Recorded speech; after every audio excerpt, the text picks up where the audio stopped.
I know what you're thinking. You were thinking, oh my goodness, Impulse totally forgot about Iskall's bedrock breaking job. Or, better yet, maybe you thought I was too chicken to even attempt it. Nope, that's not the case.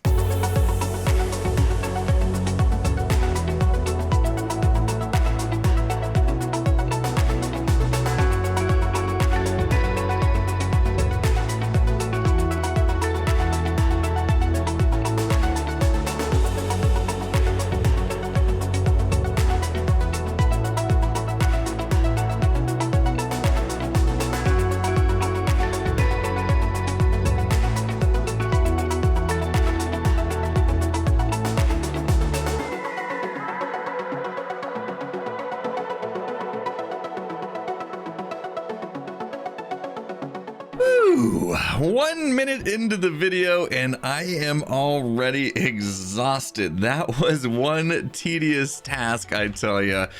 That was like 6 hours or so of breaking bedrock, and we have it here. We have a pretty giant sized hole. I hope this is good enough. I thought it would be cool to leave some pieces kind of around here to make it actually look like a crater, like some sort of explosion went off in here. We'll see. Hopefully he doesn't need any more, but I'm definitely going to have to present him a bill for all that hard work at this point, because yeah, that was just, that was just a lot of time it took to do that. And a lot of TNT, I swear. I think I went through more TNT than all the boomers jobs we've done combined. That was craziness. Then these guys have just been loud the whole time I've been here too. Super annoying. Let's turn that down. Oh my goodness, guys. Be quiet. Luckily they survived. I was a little worried all the TNT explosions would would take these guys out. I actually had to replace some of these gold plates and stuff too. But let's leave them a bill. Here's what I've decided on for the invoice here. Pretty big job. So here we go. An official invoice from Impulse's bedrock breaking service. I guess that's our name. I didn't really have a name for this. We're going to bill to Iskall 85, and there's his invoice number. 1 crater sized hole, 32 diamond blocks.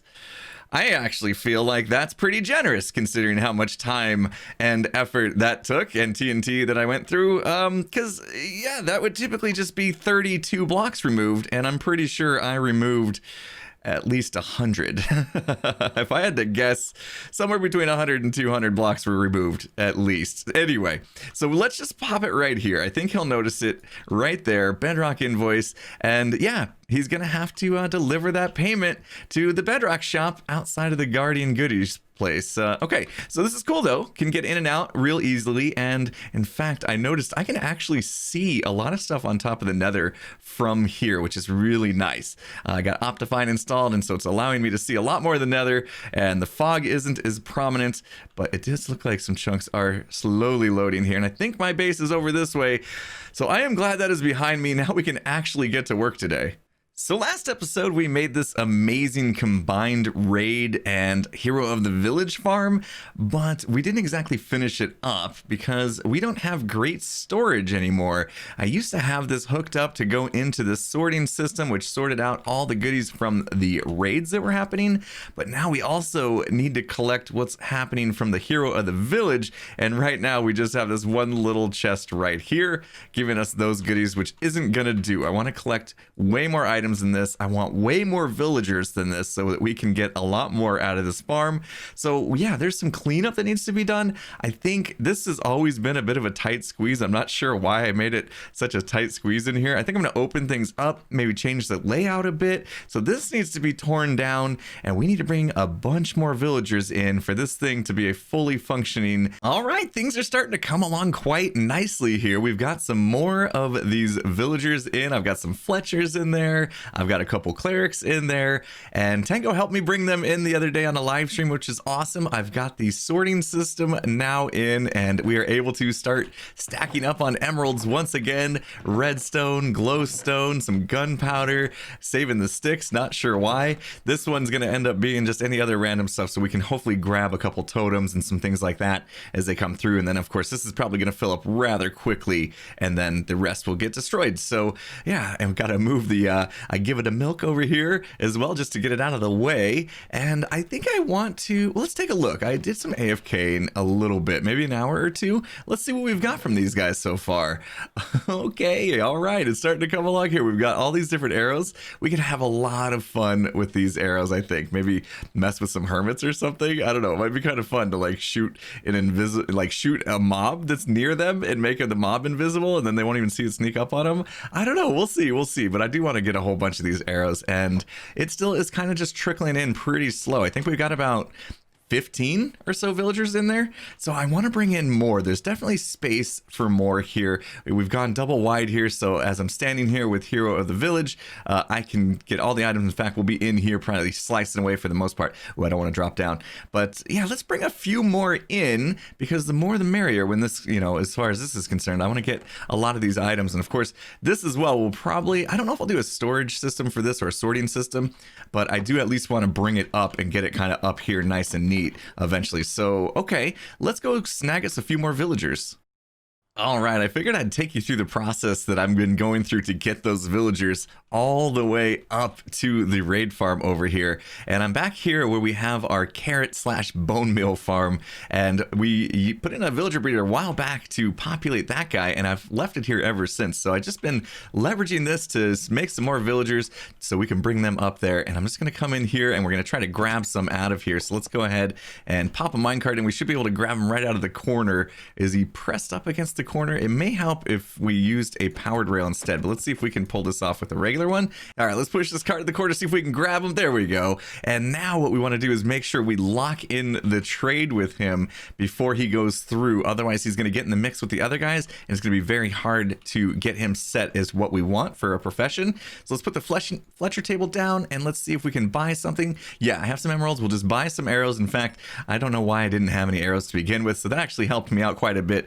Now he's locked in. He won't lose his trade, and we can send him through the nether, where I've got on the other side a little cage, so he won't be going anywhere. Let's get him out of that cart, and he popped right through. Perfect.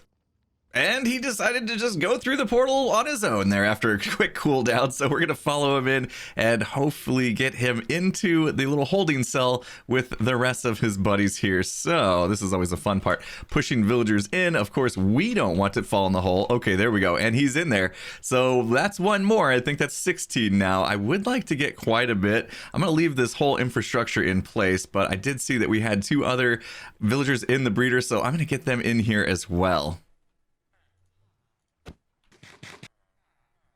All right, there we go. 3 more in, and I think before I get too many more, I'm gonna want to put some vines or some ladders up against the edges to keep them from killing themselves with entity cramming. Oh, and nighttime. I guess I haven't slept in a while. Hi, Phantom. Good to see you. So I've seen a few comments saying that my villager breeder design here no longer works as of 1.16. So you might be wondering, how was I able to make it work? And I just been feeding them a steady supply of carrots, but I do definitely see the issue that some people are seeing with this as well. As we throw in carrots to these guys and they decide that they want to share with each other, their throws are no longer very good. They kind of miss each other. Let's see if he tries to toss the other guy carrots here. In fact, let's overload him, and I think the other guy needs some because they've done some breeding already. So let's see here. Maybe the other guy was good and he won't toss him some. Let's find out. All right, so there you go. He just tossed him some carrots. It does look like he actually caught them, but the issue I've been seeing is a lot of times the carrots will go down below,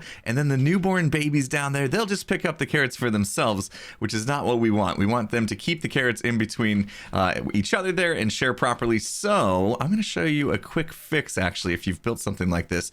First, if you didn't do the trapdoors the way I did, where you can flip them open and it's on the bottom part of the block, you'll need to flip these around, but we're also going to add another layer of doors. In fact, I think I'll just go down there. Actually, can I just open up the top here? We'll just do this. We'll open up the top and I'll put it back on when we're done, just so we can quickly fix this guy. So we're going to put another set of trapdoors just above these guys right here, and we're going to leave them open, and it actually works with them open, and these are going to create shelves for these guys to basically, oh, and I was wrong. I had these on the wrong side of the block, so we will have to flip those. For some reason, I thought that little mark meant it was going to flip the other way. Of course not. We're going to have to do this the hard way.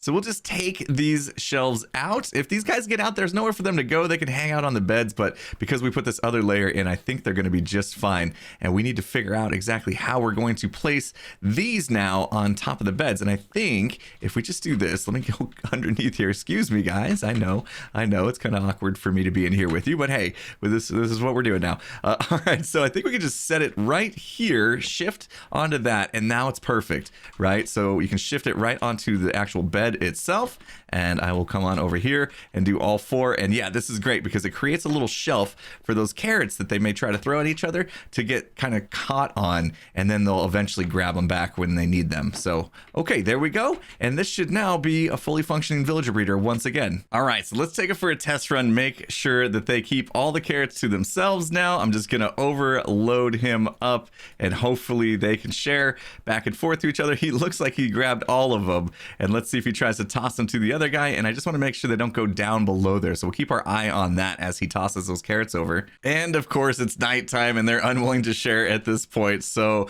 we'll come back and check on them after we sleep. All right, I've let the breeding go on for quite some time now. You can see we've actually got 3 new villager babies down there, and I've heard some carrots flying. So let's go in here. I put down a hopper, and that way if they did miss and fell down, the hopper should have sucked them up and we would see that in here. And this is a very good sign. It looks like our little fix there that we did is making sure carrots are not being wasted. So villager back up and running. This is great. I'm going to give these guys all the carrots I can give them, fill them completely up, and let the breeding continue so that we can use all these guys up in the Hero of the Village farm to give us, I think we're going to keep going for these arrows because those arrows are super cool.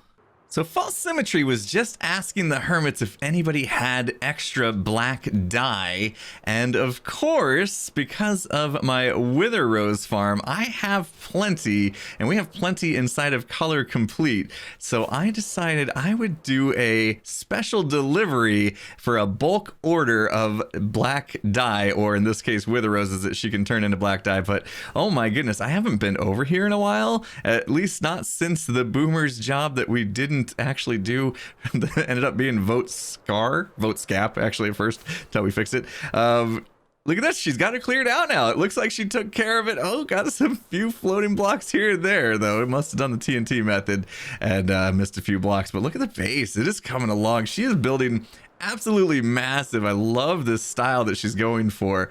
And how do we get inside here? I suppose this is like the main area. Maybe we just drop it here. And inside of here, we've got 27 stacks of Wither Roses. Typically in Color Complete, these sell for 1 diamond a stack. I think I don't mind doing a bulk deal for this and maybe just charging her like 16 diamonds or something like that. So I'll let her know, but we should definitely leave a note on here. Let's let her know delivery service provided by Color Complete. Enjoy. All right, there we go. I'm sure she will find this. I think that, I don't know if that's her main portal, that's her main portal. We're kind of in between here, but oh my gosh, look at the inside of this place. All the way down to bedrock. False, you are a mad woman. Oh, that's a lot of digging. And how do I get out of here? And back at the base, the good deeds of the day must continue because our good friend Tango is working on a game over under the shopping district, and he needs bottles of enchanting. I guess it's for some kind of relic or something. I don't know. He's got an awesome game that he is working on, and I cannot wait to play it, but he needs bottles of enchanting, and I told him I would hook him up thinking that I just had every villager ready to go, but we don't have any clerics. I think it's the clerics that we need to get bottles of enchanting. So I got these 3 guys that just been hanging out here. They are professionalists, and I got a bunch of these trades from the toolsmith that are no longer needed because we've got the best ones kind of over here ready to go, down to 1 emerald per diamond pickaxe. If you remember way back, I don't know how many episodes it's been since we hooked up these great deals over here, but yeah, these guys over here are no longer needed really, so we can take a few of these out, swap them out with these guys, put in some brewing stands, and yeah, hopefully get some bottles of enchanting from some clerics. What happened to the toolsmiths, you may be asking? maybe we just don't talk about it, if you know what I mean. Yeah. Don't worry about it. They're fine.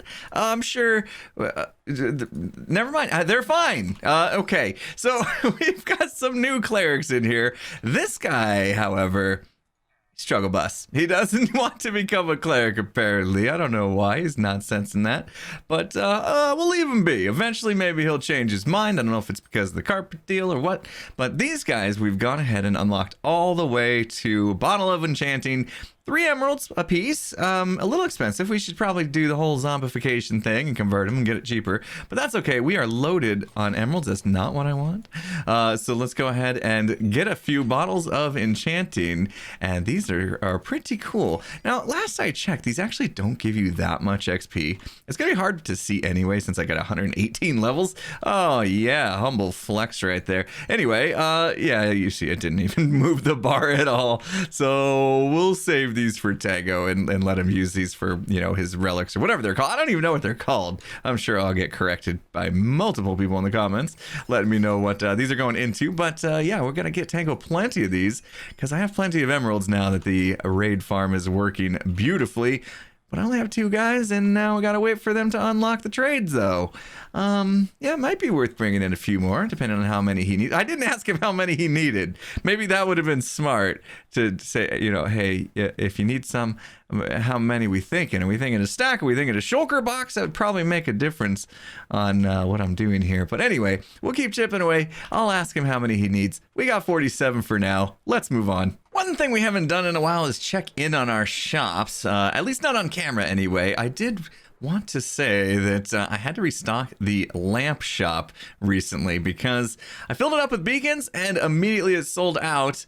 And I restocked it already, and we haven't had sales since then. It looks like we've sold maybe one more end rod stack there. Put these in here. Don't tell anybody, but this is where all the profits we would split. So here is my cut from that last shulker box full of beacons. 14 diamond blocks.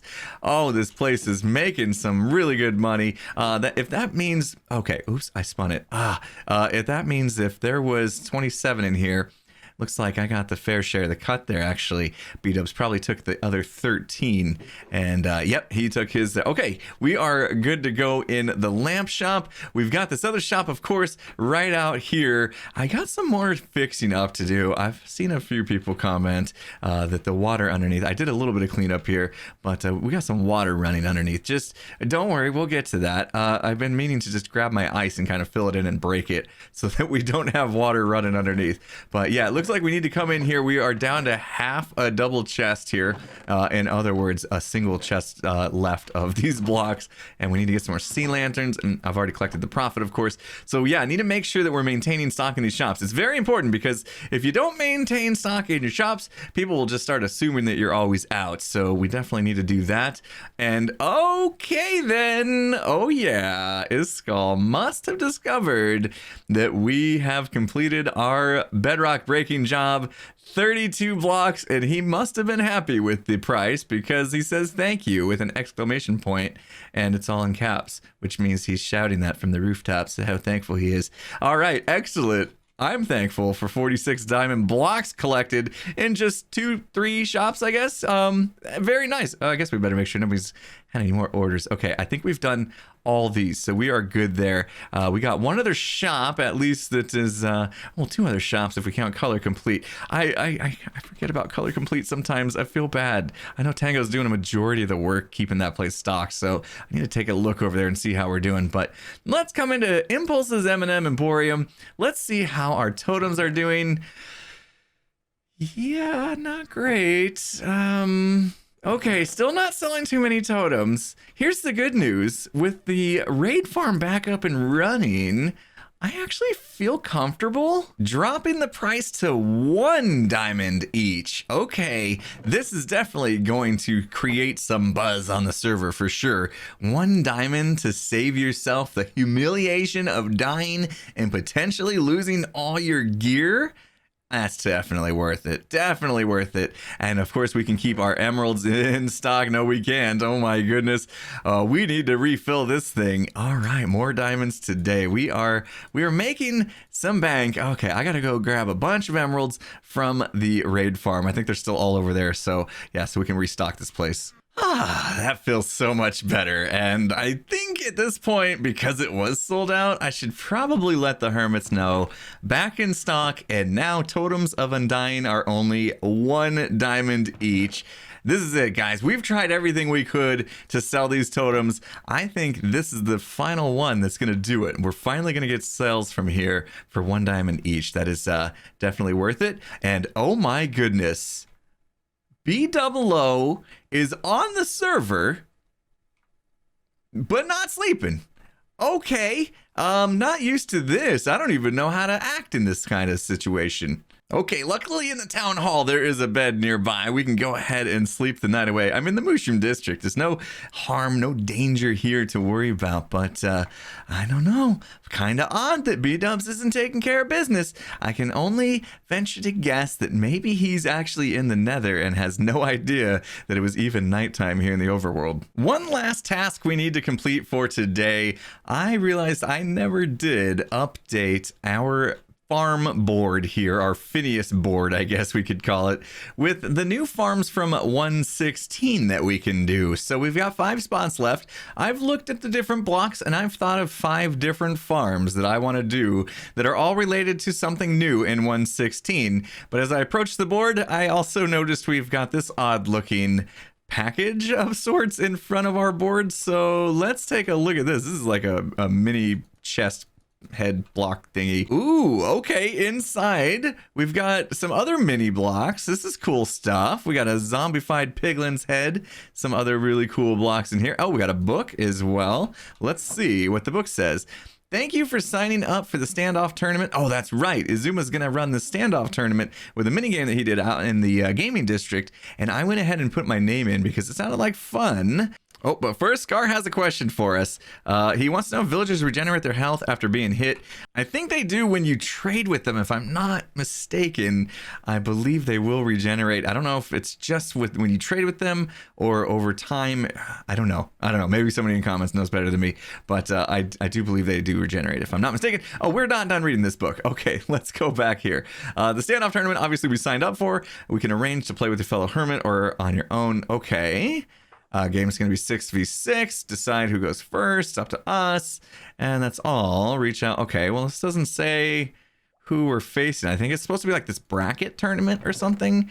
So, oh, this is going to tell us your opponent is Jevin. Okay, all right. We're going to face Jevin. I'm going to have to get in contact with Jevin for sure to arrange that little standoff match, a 6v6 match. We'll see who wins. That's exciting. Maybe next episode we'll see how that goes. All right, so you may be wondering, what farms did I choose? And you may have caught a look at my inventory. Here we go. Let me put the item frames down because there's no item frames here. First, we put down the 5 item frames. First farm, and probably the most lucrative, is Piglin trading. Obviously, almost everybody on the server has already tackled Piglin trading, and that is because it gives you a ton of different things. And with 1.16.2 coming out, Blackstone is actually added to that list, and that I'm excited to get. So I think I will spend the time doing some Piglin trading. I'm probably gonna have to tackle, where is it? Do we not have Gold Farm on here? Oh, there it is. Yeah, probably have to tackle the Gold Farm first, so that we actually have gold to trade the Piglins there to get the goodies. So we'll see. We'll do that at some point. And also a Hoglin Farm. Now this, I believe, gives you leather and what else? And pork chops. Right, pork chops. There we go. So not that I'm probably going to eat the pork chops. I do kind of prefer my golden carrots here. It feels fancy. But yeah, we may do that as well, just for fun. And also a warped crimson and forest. Wait. I don't even know how to call this. It's a warped / crimson farm. It's going to give us these types in the warped format and the crimson format. Also, I think we're going to get the other goodies too, like shroomlights and the other fungus blocks as well. So I know Tango has one of those. I mentioned I wasn't sure if I was going to do one. I think it might be fun at some point to do one just to see how they operate. Also, I've got a basalt basalt. I said that weird. Basalt farm on the list. These are pretty easy to generate with some soul soil and some blue ice. So I'm sure we can ramp that up of sorts. And then also a weeping / twisting vine farm. Now, I don't know if this is something we could actually get from this farm or not. I think I saw Tango actually selling these as well. So that may be combined. If it is, maybe there's a farm that we're missing. I need to hide these item frames though. I used to think that you had to use the book, but I actually think there's some sort of command that we could do here on the server. I believe it says if invisible. And if we stand in front of it, oh yeah, there we go. So now we can quickly just do that. Oh, that is so much easier than getting the book out. Of course, this is a custom data pack that we have here on the Hermitcraft server, and I don't know if it's available for download anywhere. VanillaTweaks.net usually has some cool stuff, but I don't know if it's in there. Anyway, so we have this ready to go. Our board is full now, and at some point we need to hit up the Phineas machine again. I don't know, maybe we'll do that next episode too. I have no idea what we're doing next episode just yet. I just realized that Azuma, shame on you, put the chest not centered in the base. Wow, that is just shameful, isn't it? Isn't it? Let's all laugh at Azuma for his mistake. I'm kidding. Don't do that. Don't do that. Hopefully you guys enjoyed the episode. If you did, hit the like button. If you're not subscribed, make sure you do that before you go. And with that said, I'll see you again next time. Have a good one, everyone.